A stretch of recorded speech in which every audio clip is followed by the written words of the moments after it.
பஞ்சாமிர்தம். இத பாக்குறப்பவே நாக்குல எச்சி ஊறுது. இது இப்பவே சாப்பிடணும் போல இருக்கு.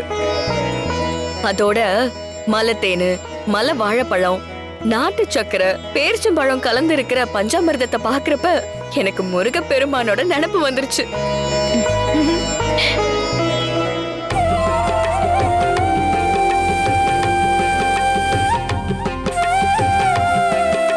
பஞ்சாமிர்தத்தை பார்த்ததும் உனக்கு முருகப்பெருமானோட நினைப்பு வந்துருச்சா? அப்படி இல்ல, முருகன் எப்பவும் எனக்குள்ள நிறைஞ்சிருக்காரு. எங்கள மாதிரியான காவல் தெய்வங்கள் முதல்ல கும்பிடுறதே முத்தமிழ் அழகன் கந்தன் தானே.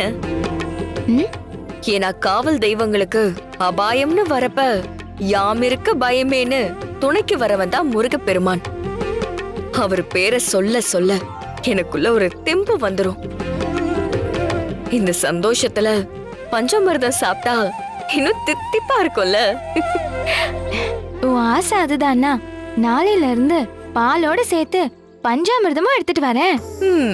கொண்டு வா கொண்டு வா, நான் சாப்பிடுறேன். அதுக்காக நாளைக்கு வரைக்கும் காத்திருக்கணுமா என்ன? நான் இப்பவே உள்ள போய் கொஞ்சம் பஞ்சாமிர்தத்தை சாப்பிட்டுட்டு வரேன்.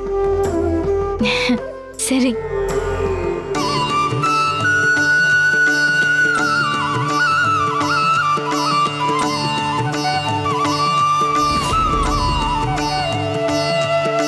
கனகதுர்கா தாயே, நீ தாய்க்கு தாயாவும் இருக்க, ஆனா சில நேரம் சின்ன குழந்தை மாதிரி நடந்துக்கிற, பெரிய பெரிய சித்து வேலையெல்லாம் செய்யற. என்ன மாதிரி சின்ன பொண்ணுங்க கிட்ட அன்பா நடந்துக்கிற. உன் திருவிளையாடல என்ன சொல்றதுன்னே தெரியலம்மா.